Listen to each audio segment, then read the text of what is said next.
beautiful people, welcome and welcome back to my channel. My name is Oluchi Imo, and on this channel I talk about cake business. I share tips and strategies on how to help you grow your cake business. I am an international award-winning cake artist that is based in Manchester, the United Kingdom, and you all welcome. If you're stopping by my channel for the first time, I am really delighted, glad and excited to have you here. Please don't make it your last by clicking on the subscribe button and turning on notifications so that you're notified when I upload a new video. And if you've always been here, thank you so much for always being here. My OGs, thank you so much. In today's video, I'm going to be talking about something that is very important. And I know it's very important. Like it takes priority when it comes to cake business talk. And it's about an aspect of cake pricing. Yes, cake costing, or if you call it cake pricing, any one of those. It is how do you determine what to charge yourself for your labor when it comes to cake pricing. So like we know that we factor this in. We tell ourselves, oh, you're supposed to charge for your labor, you're supposed to charge wages and all of that.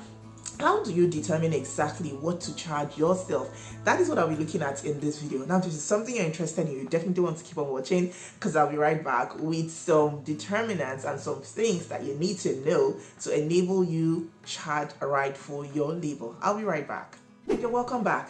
Yeah, so just in case it's dark, I'm so sorry. It's a rainy day. Besides, we are in the weather change or time change phase in the UK, and so it's dark. Kind of dark at the moment, but please just bear with me. I hope that you can see me. Okay, so let us go into the nitty-gritty of why we are here today. When it comes to cake costing, there are some particular things that we talk about or that rank high or as important that you need to take note of when you're calculating, such as the unit cost of your ingredients, your labor, your overheads, your markup, and you're decorating. So these are some of the major things. Thinking about it now, I know that's not all, I may not have covered everything, but these are some of the major things that you want to look at. So the unit cost of every ingredient. I have a video I've made about cake pricing. You might want to check that out. I would help you link it somewhere later on in this video. So please just look up either here or here and you're going to see it. So these are some of the things. Okay, now when it comes to cake pricing, I must mention that different bakers, different people have different methods, different approaches to calculating how much their cake costs, and it's not a big deal. Okay, just know that be sure that it works for you, you're doing the right thing, you're using the right method, and then you're arriving at a reasonable cost. You're actually charging for what your cakes are worth, you're not undercharging, and then you're not overcharging at the same time. Strike a healthy balance. And then also, what constitutes labor? If I want to talk about labor, what constitutes labor? It constitutes labor when it comes to baking. Now, there are different things for different people, so just know what works for you. But some examples that I can cite off of the top of my head and from research is that people see different things as labor. I think I've said that before. Okay, so let's go into it. Shopping. So the time you spend going to the store, the time you spend going to the market, to the cake shop to go get the cake items. Some of the cake items includes labor. The time you spend communicating with people that you get your supplies from, say for example, your cake toppers or your cake boards, depending on where you are. I know that this varies according to location. For example, when I was back home in Nigeria, I buy my cake boards in bulk. So I buy in bulk, and that could last me for a period of time depending on the frequency of sales, and I don't have to buy so often. But here I find that it depends anyway on the size and the scale of your business. So you might need to buy just a little per time. But for cake boards, it was something I used to buy in bulk. Even cake boards, boxes, I buy in bulk also. I think I'm missing it, or cake boards, cake boxes. Okay, so I buy these things in bulk. But here I find that I just buy in, like when I bought the last time, not just say here, I find that because I've not started fully. Okay, I've not resumed different. So I just buy per time and then I leave it there. So the time you spend communicating to order these things, every time you need them, you also factor it in as your labor. The time you spend measuring your ingredients is your labor. The time you spend baking, creaming your whatever it is, your butter, sugar, putting your cake together is your labor. The time you spend preparing your buttercream can be classified as labor. The time you spend baking can be classified as labor. Your cleaning up when you're done baking, you're washing up, clearing everywhere, arranging things, putting them back in place where they are, can be classified as labor. And also the packaging can be classified as labor. I'm talking about cake decorating. The decorating is classified as labor labor making those things that you need to make, your fondant accents, your flowers, your buttercream, your chocolates, melting and everything, it's classified as labor. And also your packaging, you're putting your cake in your box, you know that thing takes time. It takes time for you to package. For me, I know it used to take like a reasonable, not so much, but it takes time as well. So I put my cake in the box, and then I'm attaching my ribbon to it, because the ribbon doesn't come with the box attached.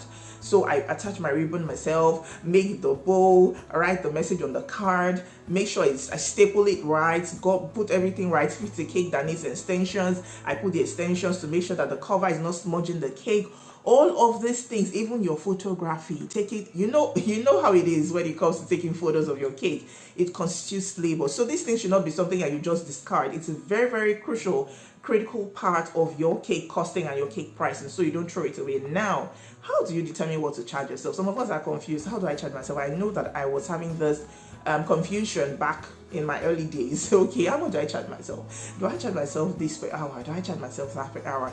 Let me share some of the things based on knowledge, personal experience, and research on what people use as a determinant for setting their wage per labor or labor per hour. Their labor per hour, I think that's it, yeah? So these are the things, and let's go right into it. But before then, if you're enjoying this video, you know that you're gaining value so far, and you know that I'm going to drop value. Please do well to like this video. We are at that point where we are in January, I think, where I was begging for you to help me revive my channel. That's where we are. Please like the video. I can't imagine that people would like this video, watch my videos, I don't like it. It's free to like. Please like this video, I beg of you, and don't forget to subscribe if you're yet to subscribe to my channel. Thank you. All right, so we're back. Now, the first thing is your skill set. What is your skill level? What's the level of skill that you have? Are you at the beginner level? Are you at intermediate? Are you at the advanced stage? Do you know how to do things? Or like, how well can you do things? If you're not advanced in your skill set, yes, like you've not grown, and it's clearly evident in the finishing of your cake, in the outlook of your cake, in the decorating of your cake, the decoration of your cake, the final product and look of your cake, the designs of your cake, you know definitely that if you charge high, if you're tagging the amount you're going to charge yourself per hour high, is definitely going to be higher than what your cake looks like at the end of everything. So put this into consideration. What is your skill set? If you're just starting out, it is good that you charge yourself I think moderate amount. I'm not here to tell you what to charge for because there's a lot of variables involved, and these are the things I'm mentioning. So I cannot give you a specific price and say charge this, but please, based on these things, you know what to charge for your labor per hour. The second thing is your speed. So if you're starting out, chances are that you take your time to do things, like you're just taking your time, you're just trying to be careful, you've not built speed, you're just doing it one at a time, you know, like we say to Nigeria, just doing things you're taking it slow, you know, one step at a time, you know, this phase before the other and everything. But if you have grown, you're an intermediate, you are now a pro, you're advanced, you will be doing things, you'll find out that your speed would increase. Like, you can cover like maybe 3 cakes in maybe like 3 hours or less. There are people that have fantastic speed when it comes to covering, when it comes to decorating cakes, when it comes to baking. So this is another thing you want to consider. People that do this probably will charge higher because it takes them a high level of you know mastery, let me just put it that way for lack of a better word, to be able to cover this cake. So they're not spending time, they're doing it fast, they're doing it with awesome speed, and they're still doing it neat, they're still doing it well. So this is a determinant for charging yourself or for fixing a price on how you want to charge for your labor per hour. If you're working faster and you know doing things efficiently or more efficiently, then you want to consider and put this into consideration when you're charging for your labor per hour. Speed is important, okay? If you're no longer in that slow state, that slow phase where it takes you hours and you're so belabored and everything, consider it. And if you're in that phase where you can, you know, do things like a pro, get it done quick, then you also want to reward yourself for that. I believe this is clear.